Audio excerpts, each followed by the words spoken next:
This is a pod. A pod about dogs. Hi everybody and welcome to the Healthy Dog Pod. Today we just have myself and Sophie in the studio. Hello. And we're going to be talking about what a normal consultation looks like for us. So, you know, when somebody makes a phone call and asks us to come out and train their dog, what to expect. Yeah, exactly. And also, this is me today. I'm sick. A little bit sick. So, yeah, the husky voice is me. That probably does it for a few people, so Oh, don't worry about that. Right. So, you know, this is where we just want to talk people through, you know, what we do, the way we work, really.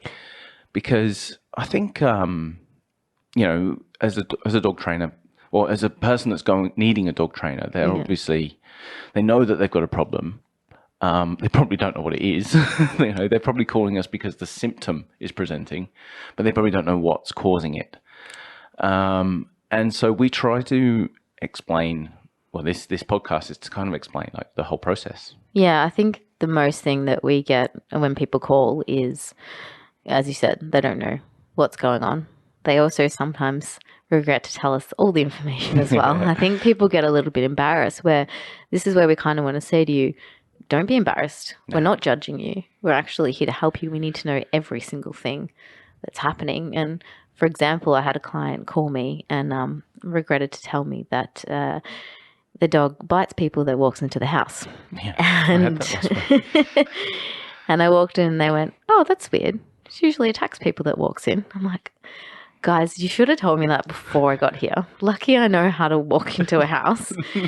But who knows, you know, it could have attacked me. Like, I was just lucky that day. Yeah. I literally had the same thing last week. He opened the door, the dog growled and, you know, it was like really, really uncomfortable with me being there. And instantly I opened it. As soon as it happened, I'm like, oh, Jesus, man, like you could have warned me. And he just went, oh, you know, I just wanted you to see what would really happen. I'm like, I've been training dogs for a long time, mate. I've seen dogs growl before. I don't need it to greet me at the front door. Yeah, I think that's the other thing. I think people even say to us, you know, oh, let's meet at the park. You know. And I want you to see exactly what happens. Well, let's explain why first, right? So, you know, everybody by now, probably, and everybody listening to the podcast by now was probably aware that we are working with the human as much as we are the dog. Yeah. The dog's behavior is a result of what we expose it to. And so in order to get on top of that, we need the person to be involved and to understand why it's happening, understand what's going to set it up for a win, understand what's going to set it up for a fail, understand how to communicate with their dog. We're not there to correct the dog. I've walked into many houses and, you know, the clients looked at me and looked at the dog and went, oh, you're in trouble now. Like, no, he's not. No, You're in trouble now. No, they're not. No, it's we're there to we deliberately set it up. How long have I been joking about this? The amount of times where I walk into people's houses and ask them if they want to sit down. Yeah. It's so funny, isn't it? You're like, okay, should we sit? I think because people don't know what to expect either. Of course. Yeah. They don't really know what you're going to do, and everyone's standing around going, so how are you going to fix this? Yeah. You're like, let's sit down first and have a chat. Let's have a chat. We send out a questionnaire same. before the session. So, you know, you've called us up or you've sent us an email letting us know that you're interested in our services. You book in a session and we'll send you a questionnaire as to, you know, get some personal details, for insurance, get the dog's details so we can get a bit of a background. But then we ask you, like, what would you like, what problems are presenting and what would you like to achieve out of the session? And to be honest, it's more to get them thinking than for me to I'll have a quick read before I go in, but I'll still ask the questions. It's exactly the same questions again to their face, because a lot of the time, like I say, they probably don't understand. I will put money on it that 90% of my clients think that the problem presenting, they don't understand that that's a symptom of the problem. Yeah. And so once we're sitting down, and we can also get a better scope as to where the dog's coming from, because when we're asking these questions, the dog's around me, and I can read the dog, and dogs never lie. Yeah. So I can get a read on how the dog feels about me being there, get a feel as to what their day-to-day routine is. And yes, really spend at least that first part of the session learning why the problems are happening, why they are deemed problems to the individuals that have called us, and then try and figure out, because every training session is different. I've been doing this for a long time, and every dog's different, every person's different with different goals and different homes. We got some dogs that they never leave that house. Yeah. And so they don't want it to learn how to walk either. They've just got some issues in the house, and so be it. Like, that's what we're working with that day. Every single dog is different. And so when you go, oh, my dog's barking, at what? Yeah. But I think people go through breeds too. They're like, oh, all dachshunds are like this, or all blue heelers are like this. I'm like, yeah, no. There's inherent behaviours, obviously, Yeah. but it's people will. We've said this before as well. You normalise what you see, but that doesn't mean it's normal. Yeah. 100%. My dog. Oh yeah, he just tail spins. Like, just chased his tail for hours. That's just him. Yeah, there's a reason. It's not normal. It's a symptom. Yeah. So yeah, we really do try and get people to think about what it is, and this is a training principle in general. What the problem is there. You can't just suppress it. Yeah. You can't just go, no, you're not going to do that anymore. You've got to think, what would I like this dog to do instead? And that's the training goal. Is to actually go, right, okay, I don't want my dog to run out the garage door every time it's open. What would you rather it be doing? That's what you've got to focus on, and that's what you've got to train and teach. And again, that initial conversation where in those first, even if it's an hour, in the first half of the session, is to sit down and go through why and what you would like it to do instead. Yeah. So they're about 2-hour sessions that we both do. Yeah, for an initial, and follow-ups sometimes are 2, sometimes are 1. Yeah, but depends on so many factors, like the learning capabilities, like the attention span of the dog, the attention span of the owner. There's stuff that we want to get right for them, and not set them up to fail. So the first hour is about, as you said, us trying to investigate exactly what's happening and everything from that dog's life as well. So, how it was as a puppy. Did it go to puppy school? Has it been socialized? And work out everything from there, and listening to the owner, and also watching the dog's behavior as well. And then, into the next hour, then it's probably a little bit of the same, and also training as well. Well, that's it. A lot of what I do is working with behavioral issues, stress, fear, anxiety. So I also need to know, has it been through a trauma? Yeah. Is it genetically predisposed to this? Are there factors that you are doing, communicating like day to day with your dog? Are you setting it up for a win? Do you think it's just energetic when it's hyper aroused? Do you think that it needs to toughen up when it's scared? That sort of thing. These are conversations that I need to have with the owners at first. And, like you say, investigate is a really good word, because I am finding out, I'm learning in that first hour. Yeah. I don't come in with all the answers. No. I got to learn about what's going on in this scenario. And from there, then I've got to use my best judgment. And that's where our experience comes in. That's why Mary down the park saying, oh yeah, just slap him on the nose, mate. Like, it's not... Oh, Mary, get out of here. It's not going to help. Slapping on the nose never helps. But, when someone says, oh, I've had dogs all my life, I think I've said this before as well, but I've had teeth all my life, mate. It doesn't make me a fucking dentist. Yeah. Like, this is where our experience of being in this situation hundreds and thousands of times just goes, all right, so I've seen something similar like this. I can pull back from all of this information and go, right, okay, this is how I would approach. And something that I talk about a lot with my clients is, you've got proactive approach, so things and reactive. So proactive approach is things that before the problem's happening. You know, say you say it's an aggressive dog. How often is it being aggressive? And 9 times out of 10, aggression's like you've got a really stressed out dog. So there are heaps of things to do to proactively reduce the stress of the dog, and then we can learn how to like react if we need to. We don't want to ever set that dog up so that it reacts, but life will get in the way. Yeah, it's never going to be perfect. Nah, so you need to learn how to react in the moment, but that's not. I mean, I was listening to John McGuigan, the Glasgow dog trainer, and he was talking about this brilliantly. He goes, the reason why positive reinforcement trainers aren't on television is because it looks so bloody boring. We take our time, you know. We don't set the dog up to fail. It makes shit TV because here's a dog acting really calmly. Yeah, it's great. Definitely. I haven't really thought about that, but yeah, that makes sense, doesn't it?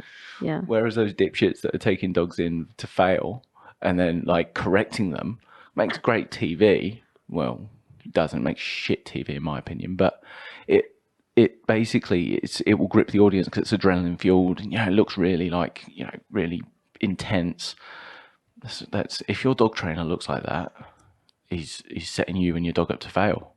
If it looks like it does on TV, then you need another dog trainer, in my opinion. Yeah, so there's many different training approaches in the dog training world. Also, it's not regulated either, so I think that's the tough one too. I think that's what we're up against as well, is anyone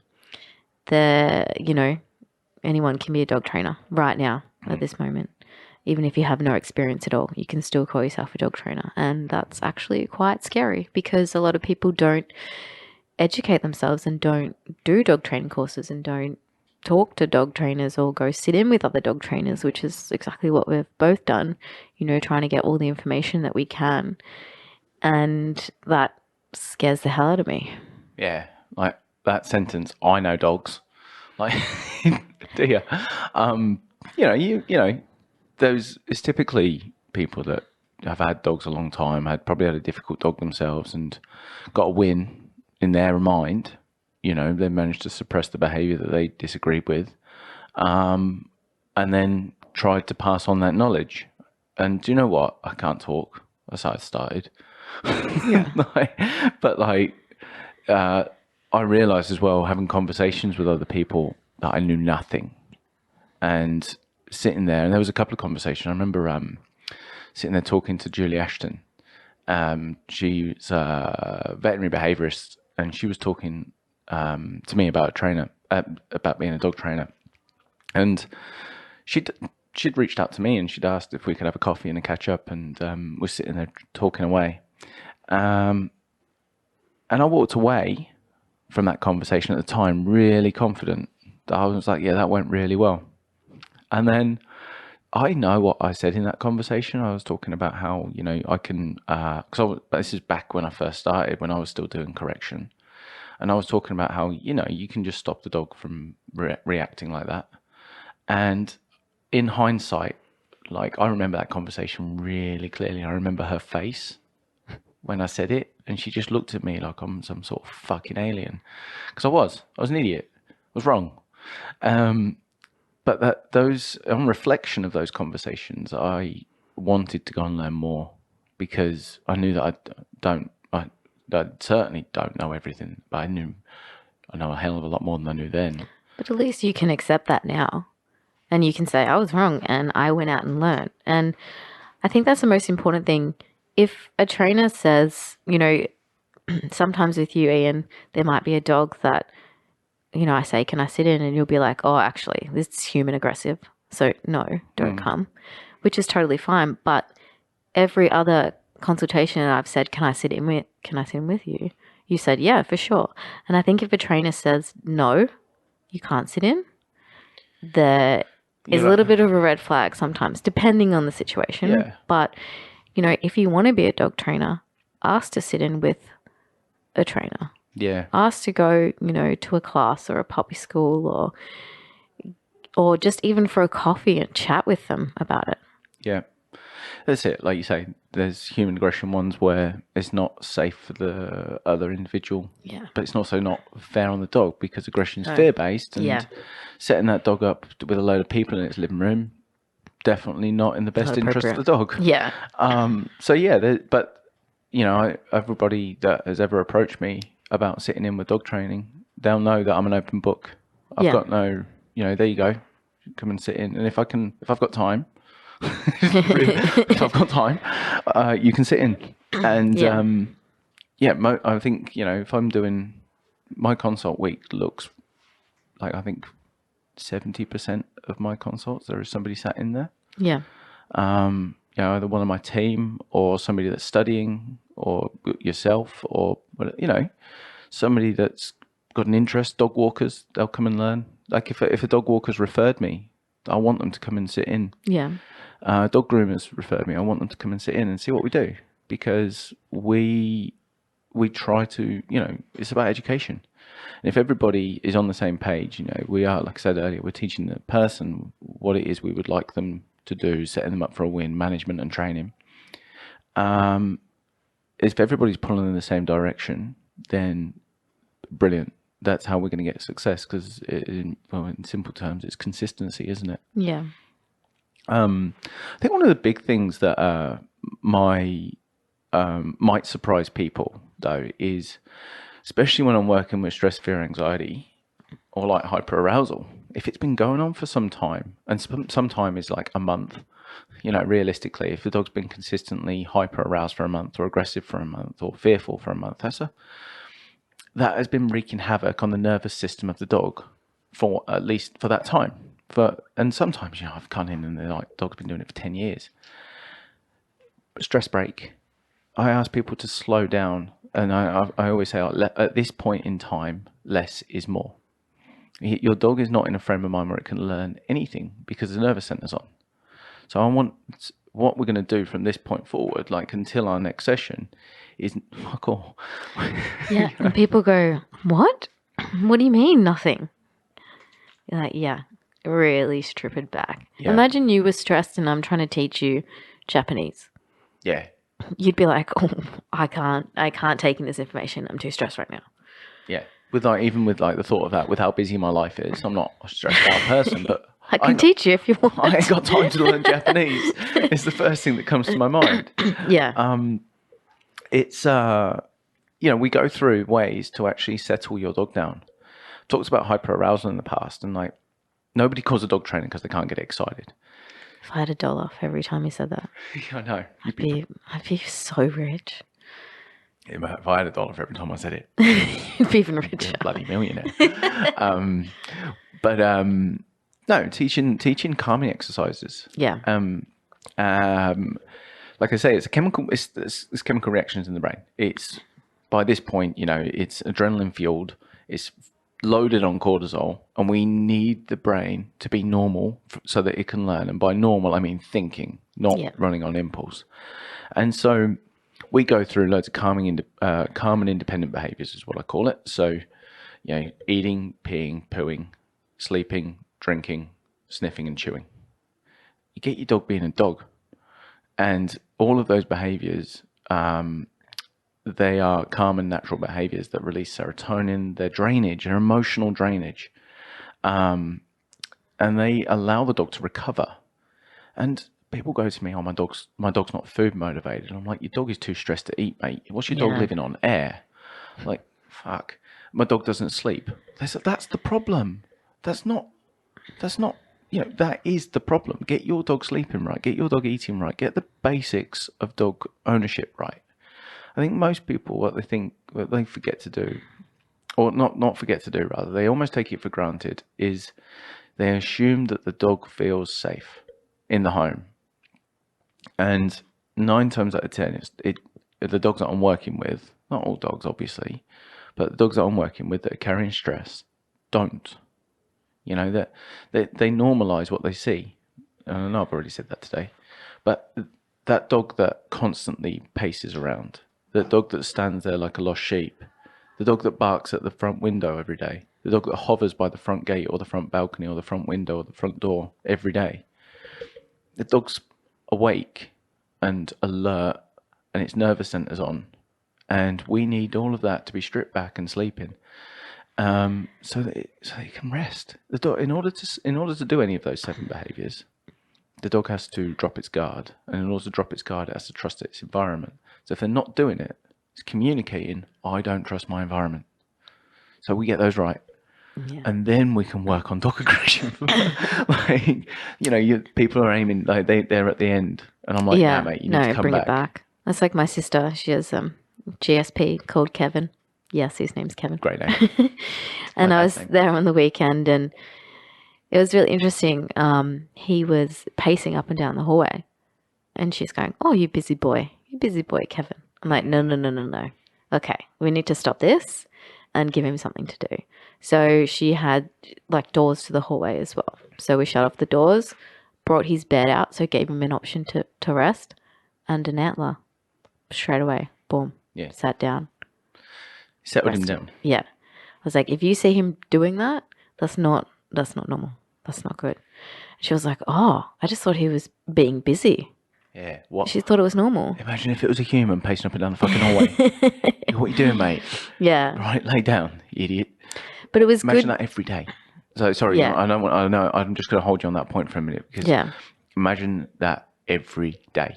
How exhausted that dog would be from just mentally just not knowing what the fuck is going on in its world, to the point Yeah. where it's pacing up and down. It's like a bit. If you saw a bear in a cage doing that, there would be activists there going, "This is animal cruelty. Yeah. It's not normal." But I think it goes back to when people normalize it. And then I was talking about how you speak about the wind up clock as well. Yeah. So their brains and their bodies are linked, like Yeah. In the sense that they are like wind-up clocks. The Yeah. more they move, the more their adrenaline goes up. The more the adrenaline goes up, the more they move. And we see people do this. And I had a client at the weekend, and I loved them. They were brilliant, and they responded brilliantly to this. But they literally fit this textbook. And they would ask the dog questions when the dog's pacing. Yeah. What's the matter? What you doing? Oh, do you want to go for a walk? They're all trying to. They're all stimulants. Yeah. The dog's already And they didn't stimulated. realize. Yeah. So rather than trying to settle the dog down, we always explain, we want the dog to feel safe, settled and comfortable, not tired. And we've said this in the past as well, like a tired dog is the same as a tired human, intolerant of others, antisocial, incapable of learning, just generally shit.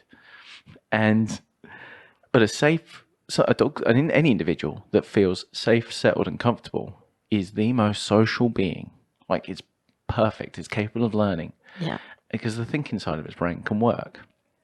And this is where I've been playing around with this in my own head, like language around this recently. I guess I'd like a bit of feedback, not just from you, Soph, but from everybody. I was like, yeah, I'm ready. Go. But like, when people tell me my dog gets bored, I'm like, been questioning what is boredom, Yeah.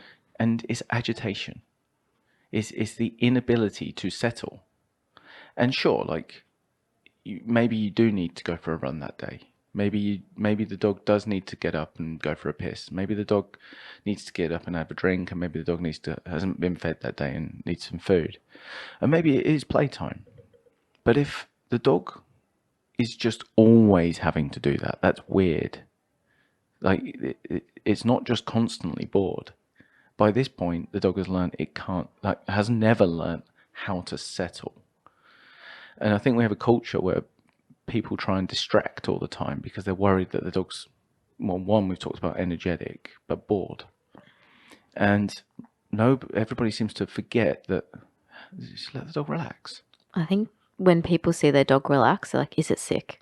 What's happening? Why is it sleeping? I'm like, leave it. If it's sleeping, it's tired or exhausted. Let it sleep. People freak out at that. I don't know why. If it's sleeping, it's chose to. Yeah. That's the thing. Like, listen to what your dog's actually doing. It's chose to lay down and sleep. Yeah. It ain't bored. So let it sleep. Well, and it was really, because I remember my sister telling me, on the phone and telling me all this stuff, but being there for the week and actually seeing Kevin and seeing how he is and just giving them a few things to do, like especially the front door. He like bolt out the front door. So I had to work on that as well. yeah, and it was just interesting to actually see it in person and be like, okay, when he's doing this, do this. When he's doing that, do this. Let him sleep here, let him do this. And she was like, I get it. I get it now. So it was really nice. Yeah. And then, of course, once we've got the dog to settle in general, then we can go into dog training. Yeah. So then we're looking at the communication skills of the owner. Can the owner communicate with their dog, ideally in a verbal way, so asking it to come here? Do they understand positive reinforcement? Do they understand that they're not just rewarding the dog for getting it right, they're trying to motivate the dog to get it right?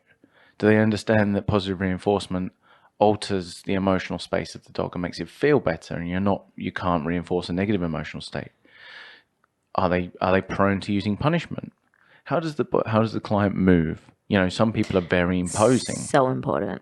You know, yeah, exactly. Like this stuff is the stuff that we're trying to get across to you guys. Like, I'm also going to adapt it. Like somebody that's very an imposing character, I need to teach how to ease off. But I understand as well that your body language is your natural body language. So I need to work with you on that and make sure that, because I can't change everything about you, your innate responses, but I can at least make you conscious that that response triggers that response. So let's work on all of this. My dad, it just reminded me then when he came over. So Kevin was settled, Jay came over, roughed him up, and then said, okay, stop now. And I was like, Dad, your body language is saying, keep playing. Yeah. Like, you've said stop in the human language, but your hands are still moving. And he was like, what do you mean? And then he was like trying to hold him there. I'm like, no. I was like, just go away. Yeah, throw your hands in the dog's face, rev him up, and then physically restrain him. Why is this dog not calm? Yeah. So I was like, Dad, just walk away. And then I was like, guys, did you see that? That's what you don't do. Yeah. Sorry, Dad. Love you. Yeah. The thing is, right, but Kevin, and this is typical, Kevin's a big dog. And he, he's a rough and tumble dog. Yeah. And it's very easy, especially for us blokes, to go, hey, you fucking bugger, here you go, mate, hey, and get right in their grill. But then we've got to think about, what do all of our actions have consequences? Yeah. So, and what are they? Another one, a really typical one I see all the time, is when guests come over and someone immediately gets the dog's ball and starts throwing it and like distracting. I hate distraction. Like anybody that grows up distracted is a fucking idiot. They're never present. But like, then they do it to their dog. They'll throw the ball and they'll throw the ball and they'll throw the ball and they'll throw the ball. Why the fuck won't this dog calm down? Because you're spiking its adrenaline every single fucking time you throw it. Like, get it something to chew, calm it down. It ain't rocket science, but people they're not even aware. And that's why we're doing it. Yeah, exactly. But like, as soon as you point it out, they're like, oh shit, that makes so much sense. Yeah. Christ, yeah. And when in these conversations, I'd love it if every single person, one of my clients, listens to this bit, and then we didn't have to have this conversation in the first hour. But it's like these conversations, they're little light bulb moments, and they go, oh, righto, yeah, shit, okay. Now, what do we do? I'm like, well, that's why you need a couple of weeks for your dog to settle down before you can take it out. Do anything. And then we've got, say we're working outside the house, then we've got to learn, can you hold a leash? Like, probably not. Does your dog pull? Yes. Is it a reactive? Yes. So we're going to work on leash handling and like your basic communication skills before we set it up in front of dogs. Why? Because you can't handle a leash and you've got no communication skills and you want it to stop. Do you want me to explain further? Like, it's so like, but again, like people aren't thinking like that when they're in the thick of it and they're making that phone call. They're like, oh, my dog's reactive. Fix it, mate. Yeah. Like, we don't just come in and magically sprinkle fairy dust over and go, we're done now. Yeah, no. One session. Yeah, that's it. Like, don't get me wrong. Sometimes we go in and it's, something simple and a few changes. And then we'll follow up with them and they'll be like, everything's really good. And we're like, awesome, that's great. Yeah. Sometimes that happens. But most of the time it doesn't. No. But, we really care. We're not just going there going, yeah, we'll fix your dog in 2 hours. Cool. Bye. Well, those people that are offering that, one, they don't understand dog behaviour. They don't understand behaviour, period. Like, I can fix behaviour? What the fuck? Like, you can't guarantee behavior. It's an amygdala in your brain that is a reflexive response that overrides the thinking brain in 0.02 seconds, and you can guarantee, I can't guarantee my own behavior. let alone your dog's. Nah. And so I reckon those people that are out there saying I can fix your dog, I hate the word fix. I know it shits me because they're aiming, their marketing is aiming at people that are stressed out and then giving them false promises. Because if you suppress the behavior through correction, because that's how they're training, they're not using positive reinforcement. These guys, anybody that's using positive reinforcement understands you cannot fix behavior, and these guys are basically suppressing the dog, and that behavior, that stress that was causing the behavior in the first place, will present somewhere else, if not there. It will manifest in a different area of its life because it's stress and it carries it. And on that, nobody calls us when it's going well, right? And these owners that have reached out to us, I've got a lot of respect for them because nobody gets a dog thinking that they don't know what they're doing. They get a dog thinking, I've got this. And then when it starts going wrong, they've got the courage to ask for help with something they thought they had. And they need support. The chances are that they're stressed themselves, and they might not know it, they might not admit it, but when they sit down and go, fucking hell, I'm really struggling. I can't walk my dog down the road, and I want to. It's causing angst in their life. Yeah. They need help. They need guidance, not to be reprimanded themselves. They don't need to be blamed for their dog's problems. They need help. They need support. So one of the big factors that we always consider, like when we're dog trainers at the end of the day, but we need to make sure that we set everybody up for a win, including the client. So as much as we wouldn't push the dog to the point of threshold and breaking, don't set the client up to fail either. No. Understand that if they're struggling walking their dog down the side, like down a busy street, practice the leash handling, practice communication skills at home or in quiet streets, or where the person can learn, because their brains, the same as ours, don't fire off their amygdala. Get them in their thinking, learning frame of mind, and build up their communication skills gradually. Yeah, I think the nicest thing is when you're in a consult and at the end the clients go, oh my gosh, I feel so much better. It's like a therapy session for them, We're there to support you and we're there to help you. And we genuinely want everyone, the dog included, and you guys to feel better. That's what we're there for. We're not there to be like, you are a shit owner and you're bad, blah, blah, blah. No, we're not going to say that. Nah, because we've fucked up so many times ourselves. Oh, yeah. Like, we're not perfect. No one's perfect. I used to teach all the methods that I hate these days. Yeah. I fucked it up. But if I carried guilt to the point where it crippled me, then I would go back to being an electrician. Yeah. But I accept that I got it wrong. I try and learn and do more and go and study more. Can't wait to start studying again. Actually, I'm doing the Susan Friedman course. Can't wait. It's in January. Because I don't know everything either. And we're in this. Yes, we've got more experience training dogs than you, but that's our job. You've probably got more. Well, you definitely have more experience than me in other aspects of life. And if I needed help in that, I'd come to a professional just like you. Yeah, exactly. And I think that's the other thing is, sometimes we'll be there and we don't know the answer. And I might call Ian, or I might call a vet or behaviorist and just be like, hey, actually, can I just run something by you? I'm not quite sure. I'll do my own research. So we don't know everything. No one knows everything.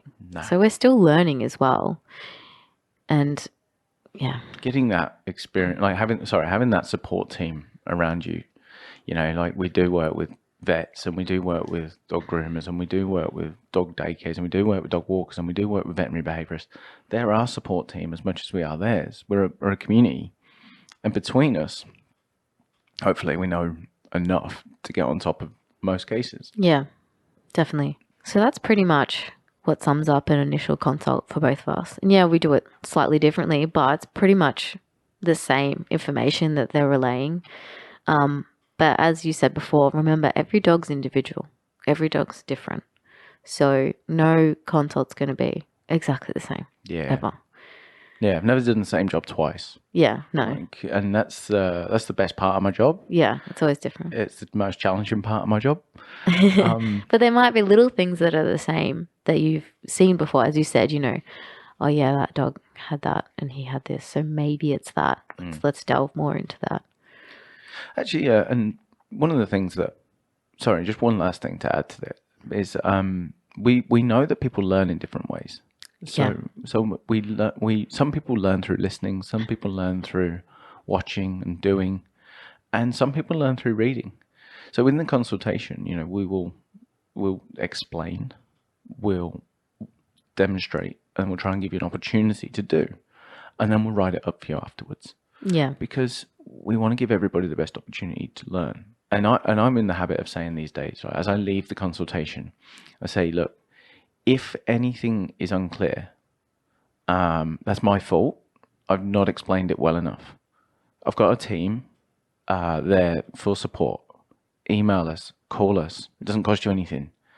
We want to make sure that the information is clear in your head and there's no stupid questions. No, definitely not.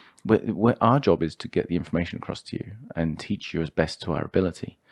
And if you're not able to do it because after our session, what we've asked you to do, it's my fault. I haven't trained you well enough. It's just like with the dog. If I'm asking the dog to do something, and it's not doing it, look at the trainer. Why? It's a conversation. The dog's communicating either I won't or I can't. Yeah. And then it's on to the trainer to make it motivating again. Same with the owner. If you can't do it, there's a conversation happening right now, and I need to make sure that you are motivated and it's clear enough. So, yeah, just throwing that in the extra there right at the end. Yeah, no, that's important because even so I used to be a netball coach, and the same thing, I had to speak and say it. Then I had to show them physically, and then I had to write it down as well. Because everyone learns different. I'm a very visual person, so I like to see what's happening. So yeah, it's important that we cover all those bases. Yeah, absolutely. Well, guys, thank you so much for listening. I hope you enjoyed it and found it informative. Enjoyed my husky voice. Thanks so much, guys. Give us your feedback in the social media. That's always welcome, and we really appreciate all of it. And remember, folks, a healthy dog's a happy dog. Woo! And that was the pod. The Healthy